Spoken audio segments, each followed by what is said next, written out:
Welcome to the STARS webinar, and thank you for joining us. We now have 30 minutes to discuss with Paul, if that is still okay for you, Paul. Is that fine? Yeah. Okay. I will take the privilege to ask the first couple questions.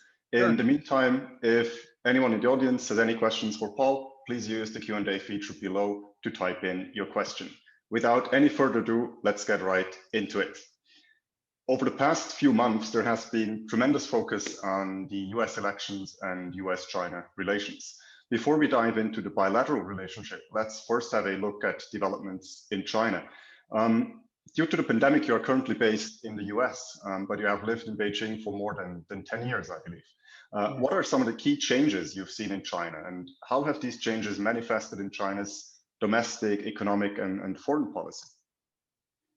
Well, thank you, David, and thanks again for inviting me. We're at a really important time in terms of looking at China. We, as you saw yesterday, had a transition of power in the United States, and that will bring on a new approach to China. So it's a good time to talk about China and US-China relations and geopolitics. As you've said, over the past 4 years, there really has been a significant sort of shift in US-China relations, a new framing of the relationship around this notion of a great power rivalry. And we've seen an overall deterioration across economic, political, security, and cultural ties. And a lot of the focus has been on the Trump administration, and in particular, Donald Trump himself. I've been talking a lot about recently about the implications of the new Biden administration for the relationship. But I'm glad you started with China, because I think it's important really to start with China. President Trump may be out of office, but President Xi Jinping, Secretary General of the Communist Party, is still there. And so what is going on in China will impact, continue to impact the US-China relationship. We saw at the end of the Obama administration, frustrations begin to emerge with some aspects of China's changing domestic policies and foreign policies. And so, as you said, I've been in China now for 10 years with the Carnegie-Tsinghua Center. I think these developments in China have had a significant impact on geopolitics, on this notion of a great power rivalry, and the wider perceptions of China throughout the international community, not just the United States today. And I would just say to start, to understand where China is today, we have to focus in on Xi Jinping, Secretary General and Chairman of the Central Military Commission. As he was entering office, and David, I'll give you a quote from a New York Times bureau chief, former bureau chief in China, who writes, op-eds and commentary for the New York Times, Nicholas Kristof. And in 2012, he wrote, "The new paramount leader, Xi Jinping, will spearhead a resurgence of economic reform and probably some political easing as well. Mao's body will be hauled out of Tiananmen Square on his watch, and Liu Xiaobo, the Nobel Peace Prize winner, will be released from prison." Now, Nicholas, like many in the international community, were quite hopeful that Xi Jinping would usher in an era of liberalization and economic reform. But a decade later, we can see that Xi has proven to be a reformer, but just not the kind of reformer that we had hoped for. His reform has meant consolidation, reassertion of party control, crackdown on dissent and corruption, and a revamp of party ideology. How do you expect Beijing to respond to the Biden administration in the coming weeks and months? Do you expect any major shifts in policy from Beijing? So I think,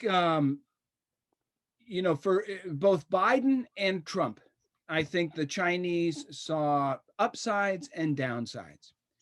For Donald Trump, the downsides, of course, were having to deal with him and his administration on a daily basis, and the unpredictability, and a sense that they had decided that containment was the direction that they wanted to move. Confrontation, containment, policies some aimed to find a more balanced and reciprocal arrangement with China, but some really derived from a more ideological or a more emotional view about China and its rise and its malign activities, meant in many cases to punish China. And I think China did not like that. But in Donald Trump, what many strategic thinkers in China did like was Donald Trump's effort to pull America back from a strong leadership role internationally, the damage that took place to our credibility internationally under Donald Trump, the undermining of U.S. alliances and partnerships around the world, which give the United States strength in dealing with China. And then finally, all the political dysfunction back in the US. China saw all this as long-term advantages to China in a very zero-sum context. As China is on its rise, it has dealt with the coronavirus very well. In the initial stages, obviously there were a lot of concerns about its lack of transparency, but once it got into the containment and mitigation phase, it managed to get the virus under control. Their economy has shown positive growth, and all this is over the long term good for China. But I think they also saw some real benefits in Biden in that he will bring a more traditional approach. He will tone down and tamp down the rhetoric, move away from the hostile rhetoric we saw in the Trump administration. He will go back to dialogue, official dialogues, which the Trump administration abandoned. He will empower his officials at all levels to engage Chinese officials, and they'll be authorized to speak on behalf of the administration, and they'll, for the most part, know what they're talking about. And that was not the case in the Trump administration. Most of the key decisions were made, frankly, without many cabinet secretaries knowing. So these changes will be welcomed by China.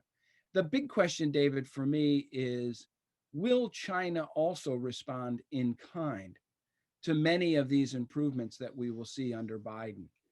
China has real agency in the U.S.-China relationship, and sometimes China forgets that, and they're more reactive, and they're just waiting for the United States to see what the U.S. is going to do, and then they're going to react. China is a very different player today, and I think they need to be more proactive and realize that there are steps that China can take, in many cases unilaterally, to improve the relationship with the US and to improve China's image in the international community. You just talked about the change in rhetoric that Biden will bring to the bilateral relationship, but beyond the rhetoric, what do you see as Biden's priorities regarding China? Well, this is a good question. I think we will not. I think a lot of that is still being debated, both within the Democratic Party, but also specifically within Biden's team. I expect that a big part of his approach to China will be an attempt to work with allies and partners around the world, in particular where there are common concerns on challenges that China represents. And, he has been asked, for example, what will you do on the tariffs? What will you do on the phase one trade deal? What will your trade policy be? And his answer basically is, let me get in office, let me begin those conversations with allies and partners, and then we will decide what we're going to do. And so I think that will be a big part of it. I think working with China multilaterally in multilateral organizations, you saw that through executive order yesterday, the Biden administration rejoined the World Health Organization, rejoined the Paris Climate Accord. And of course, China is key actors in both of those. So engaging with China in those multilateral organizations will be a key.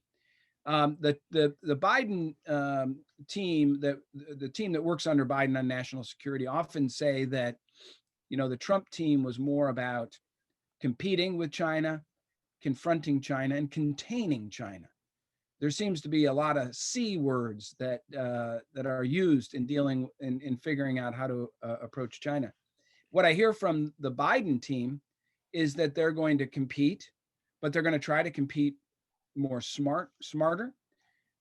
They're going to confront China, where China is seen as undermining our interest or taking approaches that put the United States and other countries at a disadvantage. But the last C, I think, will be cooperate. I think it will not be to contain. And I think we will, the Biden team will look to cooperate with China where it is in our interest, in particular on the global pandemic, the coronavirus, and in climate change.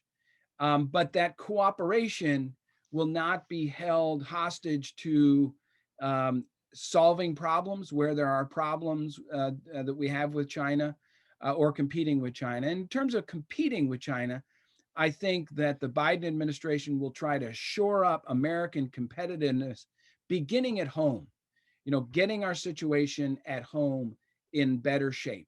And we should say, and I should have said from the start, David, that President Biden will be pretty consumed early on with dealing with the coronavirus, with getting the economy back in shape, with dealing with some of the social issues that we have at home and the real divisions. I mean, you saw the theme of the inauguration yesterday was to unite America, where we have real differences. He's going to be really focused domestically early on. His advisors and cabinet secretaries, of course, in the foreign policy realm, will carry on the foreign policy work. But I don't expect a big emphasis early on. I don't expect meetings between Biden and Xi Jinping early on in the administration. I think it's going to be very heavily domestic focused, with an understanding that if we can get our domestic policies shored up at home, that'll give us greater strength in dealing with China and other foreign policy challenges abroad. We have a question from Dr. Bruno Gehrig, a board member of Merkel Baumann and former chairman of Swiss and Swiss Life, as well as former board member of Roche UBS and the Swiss National Bank. He's writing that he expects the dispute with China to also remain front and center under Biden, as the majority of US citizens consider China a quote unquote bad country. His question for you, Paul, is whether that will renew the alliance between the US and Europe and among the free world more broadly. And what do you see as the outcome of this geopolitical alliance building, so to say, over the next couple of years? Well, his question is, the premise of his question is exactly right. The views in the United States have shifted pretty dramatically. As I said, some of this started at the end of the Obama administration when we saw real frustrations grow. Public opinion in the United States has shifted where more than 2/3 of Americans have unfavorable views of China. The views and sentiment on Capitol Hill are quite strong now regarding the challenges that we have with China, and you see a lot of bipartisan consensus. Many in the Republican Party will be watching and waiting for President Biden to take actions on China that they can label as Biden being soft on China, and he'll be politically attuned to that, and will not be making, I think, any bold moves that will look conciliatory in nature early on. And it makes it difficult because the Trump administration did take a lot of actions to try to box the Biden administration in by taking actions that are easily reversed administratively, but politically are difficult. One, for example, is calling the situation in Xinjiang, labeling it a genocide. And you saw that Tony Blinken, President Biden's nominee for Secretary of State, was asked in his Senate confirmations, do you also believe it was a genocide? Politically, he had no other choice but to say yes. And that's an example. Now, what the ramifications are for that, what that means, will have to play out over time. But I don't expect, as I said, any big initiatives early on with China. I don't expect a softening of the approach to China. I think that the strategic competition framework that the Trump administration introduced into U.S.-China relations will continue under Joe Biden. But I think what will be different is the approach.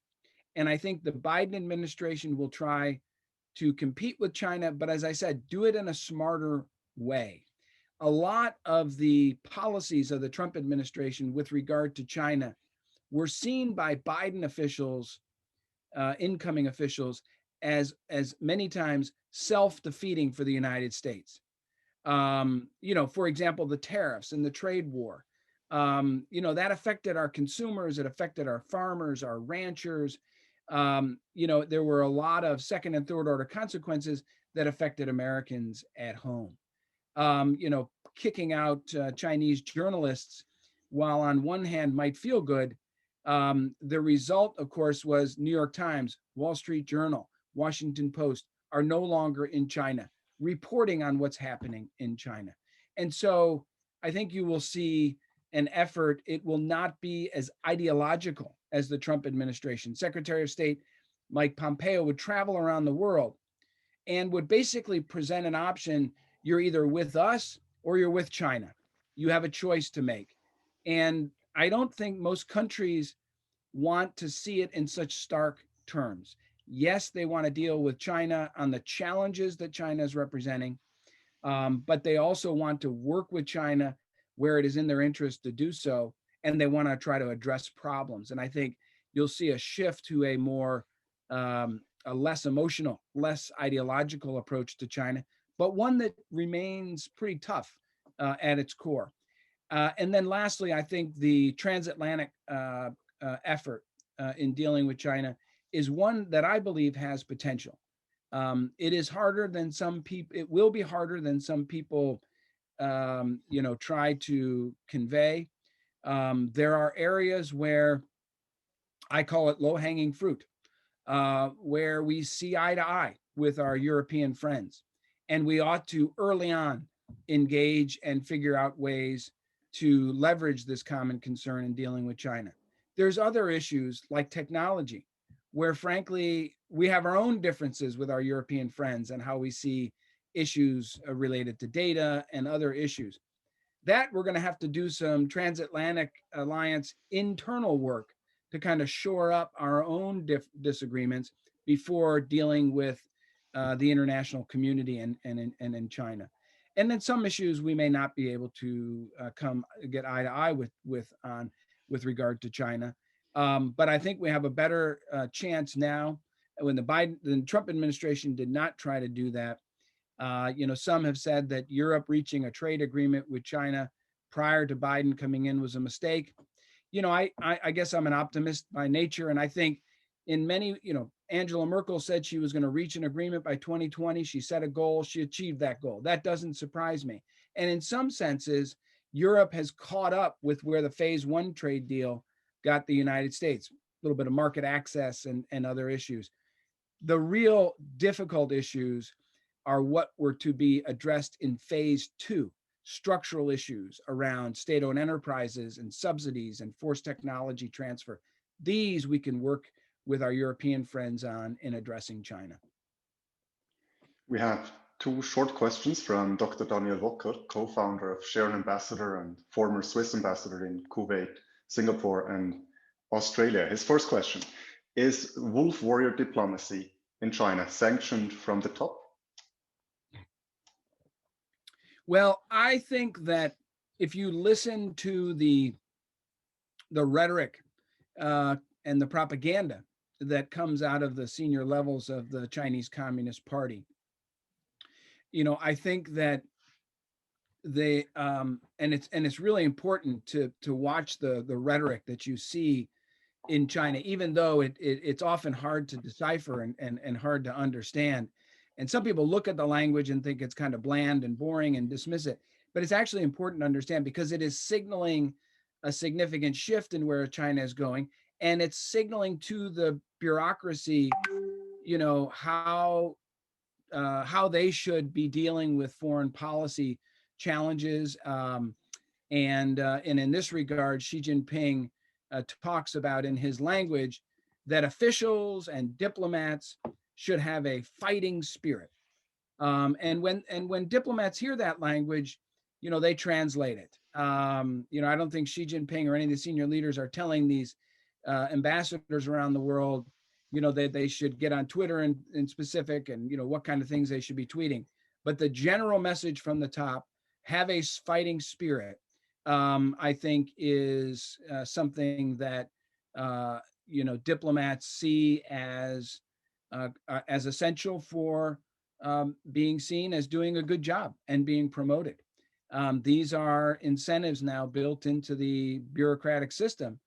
And I often, in engaging with Chinese interlocutors, note that with a Biden administration, just by virtue of the fact that he will execute a more traditional foreign policy, you're going to see a lowering of the rhetoric. As I said, you're going to see official dialogue. You're going to see officials empowered to engage Chinese officials. China will welcome all of that, and they will see it as improvements from the U.S. administration.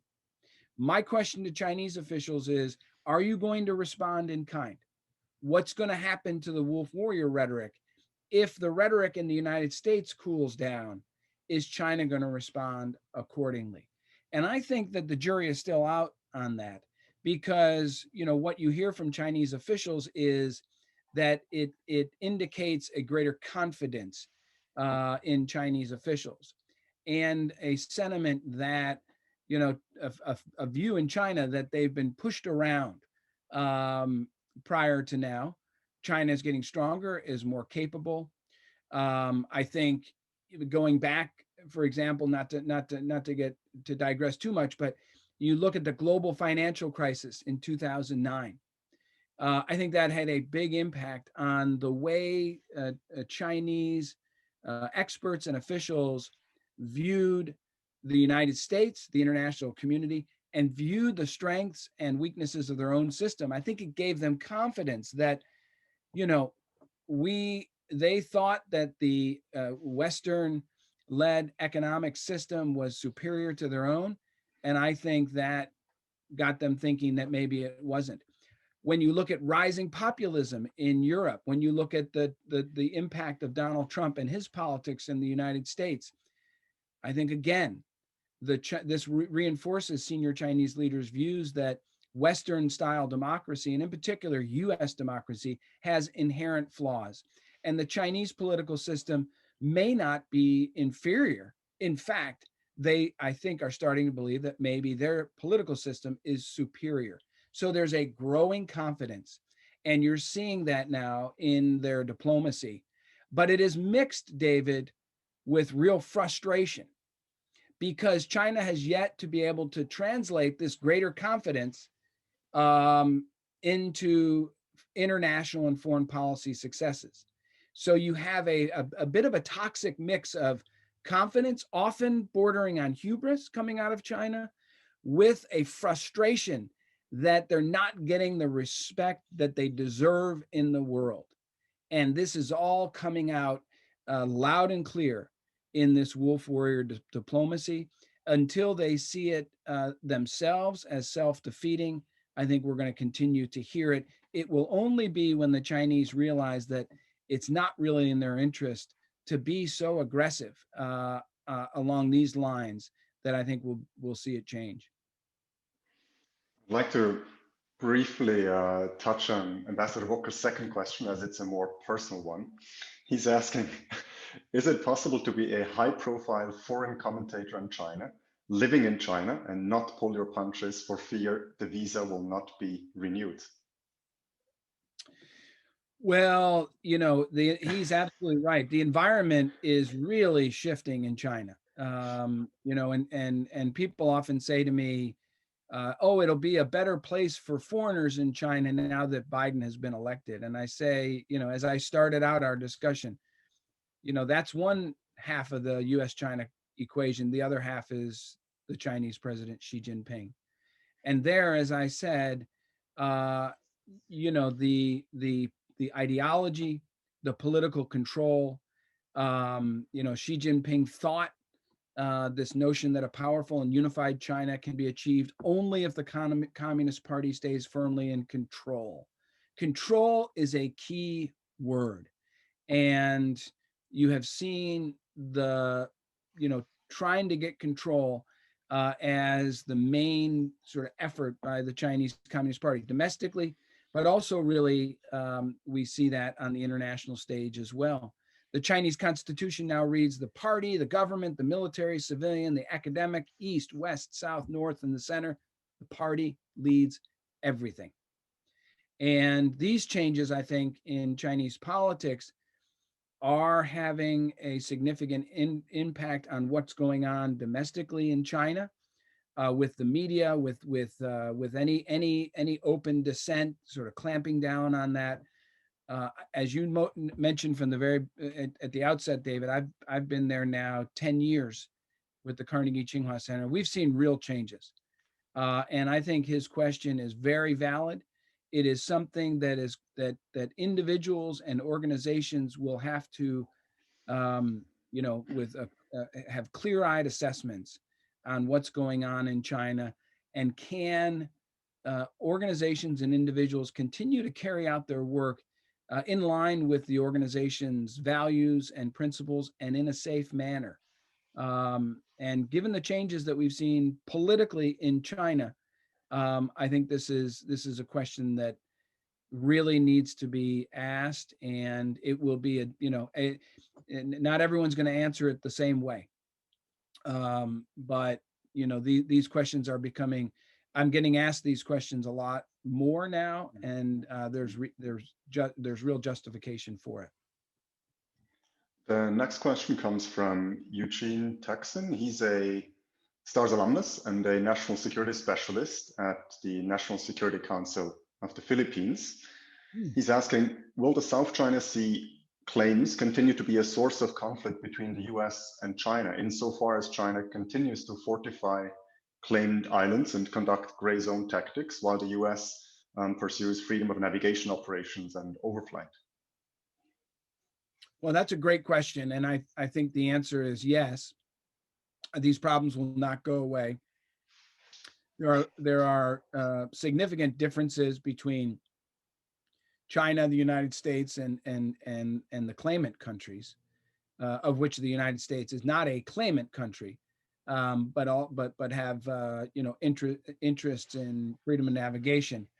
I think that over the long term, these issues, the fundamental issues, will be difficult to resolve or make progress on.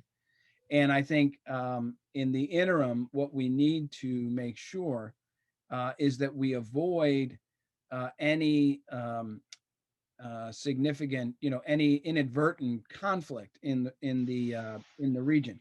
In the South China Sea and around Taiwan now, much more military activity. I mean, China's military has grown and is more capable, and there's a lot more ships and airplanes in those regions. You talk to a U.S. Navy, senior captain or an admiral who started out as an ensign in the Asia Pacific, and they'll tell you that when they used to sail through the South China Sea, it would look like a big ocean or big lake with nobody else out there.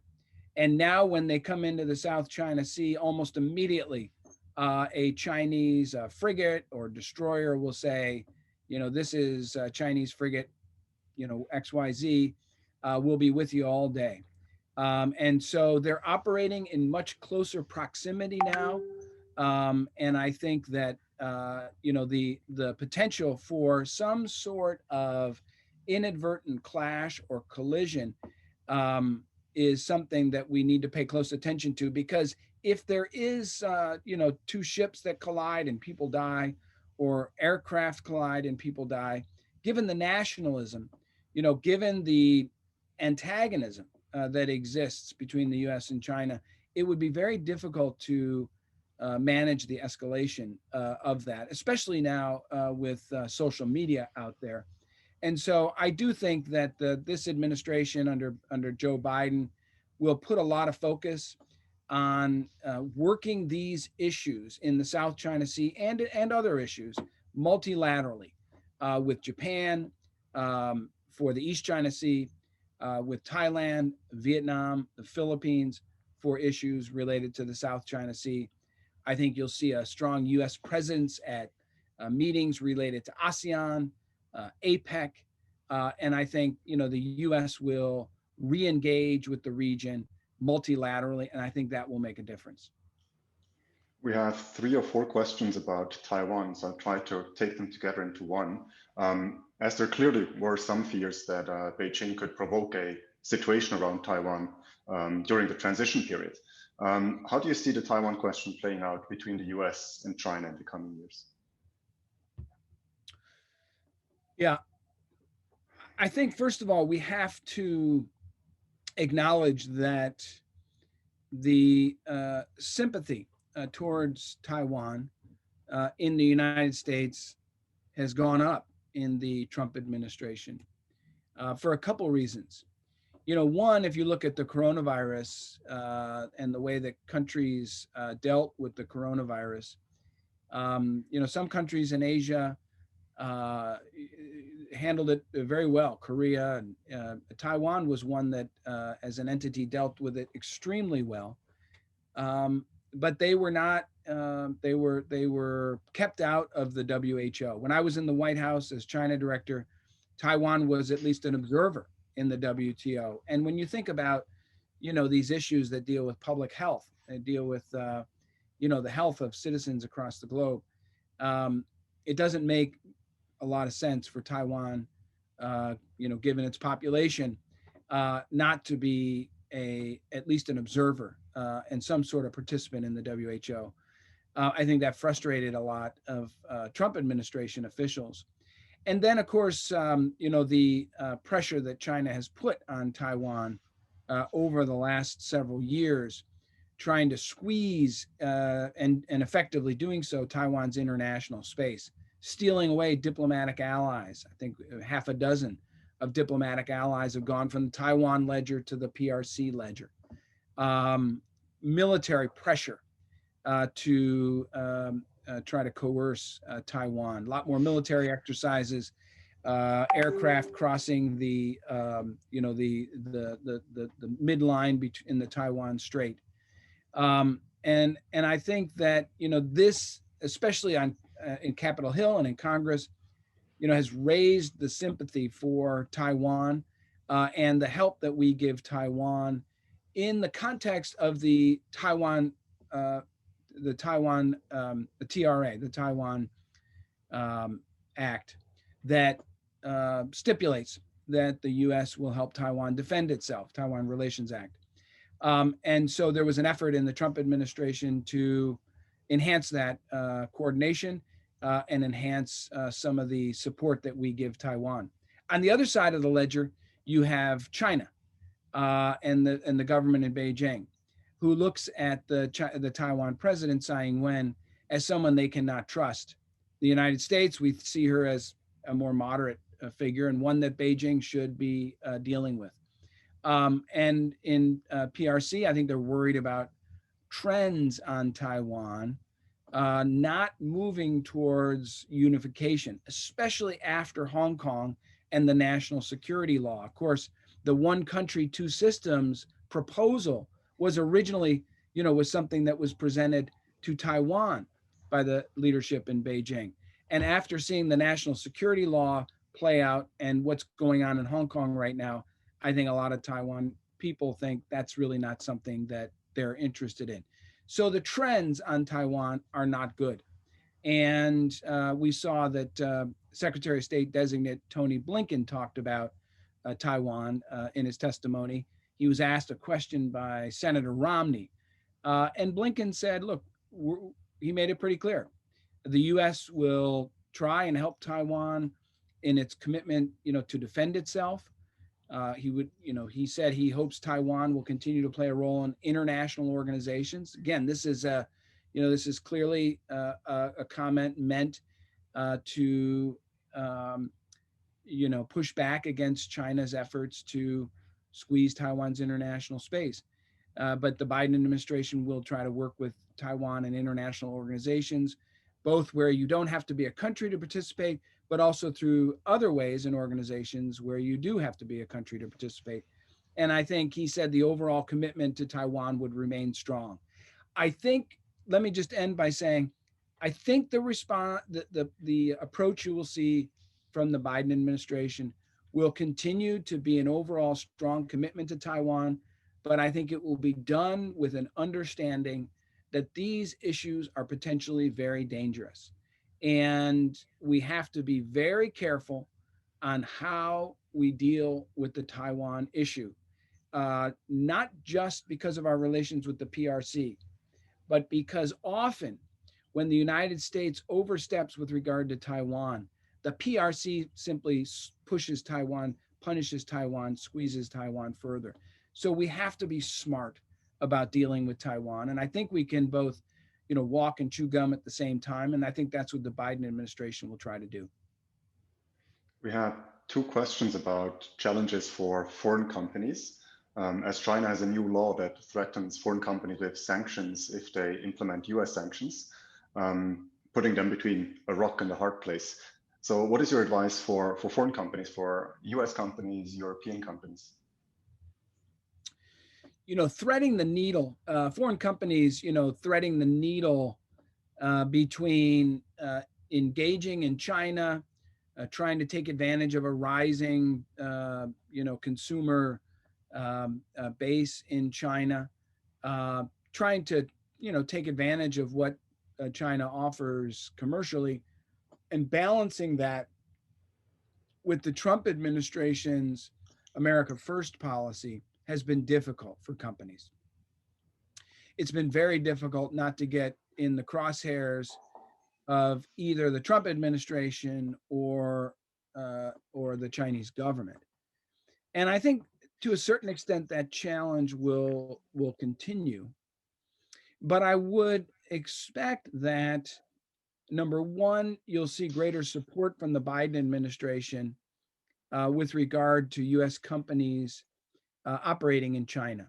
When I was in the White House, presidents would travel to China and they would take a survey and inventory from the business community, often through the Chamber of Commerce or the American Chamber of Commerce or other organizations like that, talking to CEOs of companies to say, how can the U.S. government help when it engages the Chinese government? We didn't really see much of that in the Trump administration. There was not much of a desire by Donald Trump himself for U.S. companies to be successful overseas. He wanted those companies to come back home. And I think you'll see back to a more traditional approach where you have U.S. support, U.S. government support to U.S. companies operating internationally, and a view that is in America's interest to see companies succeed.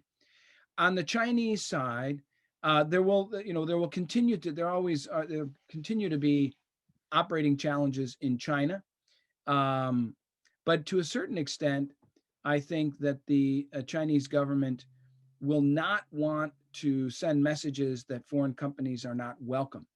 A lot of the steps you saw during the Trump administration were sending those messages, and a lot of companies began to wonder whether or not they could continue, and they would reevaluate their broad and long-term strategies with regard to China. This is really important for China to send the right signals and for its policies and actions to demonstrate that companies are welcome in China. I think the jury is still out on that. And we will see under this new dual circulation strategy where foreign competition fits in. In some areas, we see major improvements: financial services, insurances. Those sectors are opening up. Other sectors remain closed. We also see Chinese government support for Chinese national champions.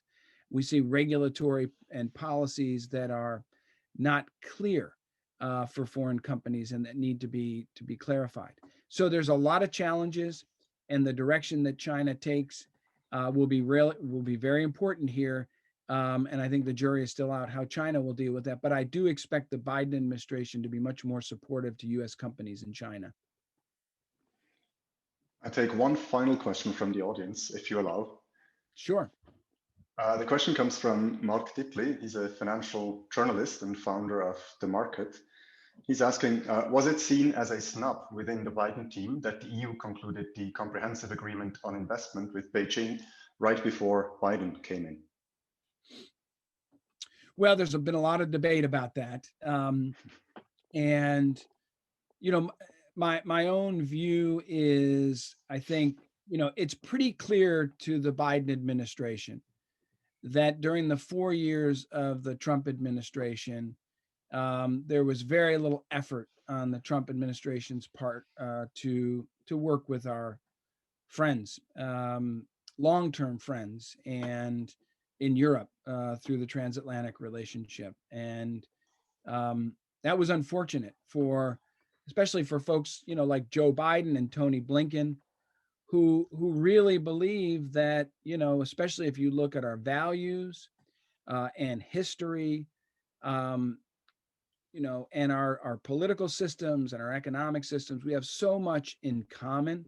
We have so much that brings us together. And Donald Trump often would treat our friends in Europe worse than he would treat dictators around the world, like Xi Jinping in China, like Kim Jong-un in North Korea. Had a lot of love for those folks, but didn't really treat our friends, allies, and partners very well. And I think the Biden administration will try to change that. And I don't think that in the Biden administration they're going to hold it against EU for concluding a deal with China on their own. Again, it was done during the Trump administration. I think they will see this as a new day. I think they will try their best. And I think, I've talked to some advisors who say, as I said before, look, it catches EU up with where the United States is. The US did a unilateral trade deal with China during the Trump administration. How can we be upset that the EU has done their own trade deal with China? So I see it as, catching up to where the US got. But I actually think that the key trade and economic issues that will determine the long-term health and welfare of our economic and trade relationship with China, both from the United States point of view, but also from a European point of view, are issues that the Trump administration and the EU agreement has yet to address.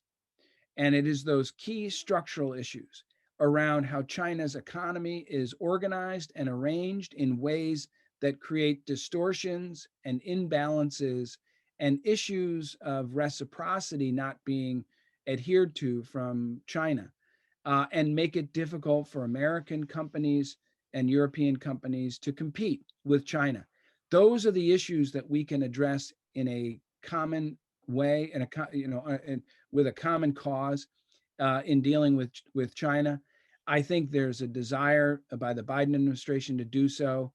I've seen some signals from Europe that they hope to do that as well. And as I said, I'm an optimist. I think it's really important. And I hope that we can come together and address some common concerns with China, because I think a stronger, more capable China, you've got to find leverage where you can get it. And this is, to me, makes an abundant amount of sense that we would work hand in hand with our friends in Europe. We have run way out of time, but before we let you go, I have one very final question, I promise. Where do you expect US-China relations to be 4 years from now in the run-up to the 2024 US presidential election? I think it's not going to be easy going forward. Many in China hope that Biden represents a reset back to, the good old days of US-China relations. That's not going to happen. As one of the questioners asked, indicated, there are a significant change of views and sentiments in the United States and throughout the international community. This is the interesting part, David, is I mentioned that public sentiment in the United States has shifted, with 2/3 of Americans having unfavorable views of China. We see a similar shift with Western and Asian democratic countries as well. Unfavorable views of China have gone up. And in fact, the Ministry of State Security in China's think tank, Kicker, did a report in the summer, which they sent to senior Chinese leaders, where they reported internally that the international opinion of China was at its lowest point since the Tiananmen Square massacre. So, you know, with the U.S.-China relationship, this notion of, you know, strategic competition and rivalry, I think is here with us to stay. The real question that we're going to have to play out over the Biden administration is, can we compete smarter with China? Can we confront China on issues where we see China undermining, actions or behaviors undermining our interests? Can we solve problems with China, in particular, long-standing chronic problems like the trade and economic problems we've been talking about? And lastly, can we compete with China where it's in our interest to do so? That's a difficult balancing act. As my former boss at the White House National Security Council, Steve Hadley, President Bush's former national security advisor, says, can we be both strategic competitors with China and strategic cooperators with China? And I think that's a difficult thing to do.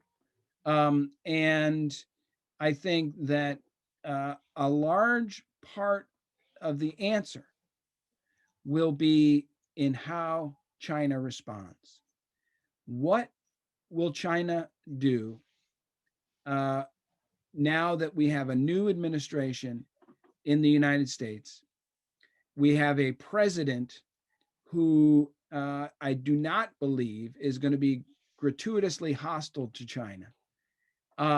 Will China respond by, number one, accepting the fact that it also has agency in the U.S.-China relationship and that its own actions and behavior and rhetoric will have an impact? Number two, will it acknowledge some of the grievances by the United States, by our European friends, by those in Asia? And will it begin to address those in a genuine manner? I'm a little skeptical that that will happen because of what I hear coming out of China at the senior levels. And if that doesn't happen, then I think we will have an unhappy reckoning in fairly short order. It won't take 4 years to get there. If China is not willing to step up, as I said, and acknowledge the legitimate grievances that countries in the world have and try to address those in a constructive way, then I think we're going to continue to see challenges with China. And I think the relationship could, in fact, continue to deteriorate. And that would be unfortunate. So a lot of this, I think, is on China, to be honest. We can fairly easily predict what the Biden administration will do. I'm not sure we know yet what China is going to do. And what you hear from them is, we're going to wait and see and then respond. And I think the days of China being in a reactive mode, as opposed to being constructive in a proactive sense, I think those days are over. I think we need to see a different China. China is different. It's more powerful. It's more capable. It's a major player in the international community. And I think it needs to come to the table in a constructive way. Right now, the narrative in China is that the deterioration in U.S.-China relations is all the fault of Donald Trump and his administration. And while some of that may be true, there are actions on the Chinese side that have also contributed to the downturn. And there's common concerns on a range of issues throughout the international community. And so I think China needs to be more self-reflective, and China needs to come to the table, as I said, in a more constructive way to try to address these problems.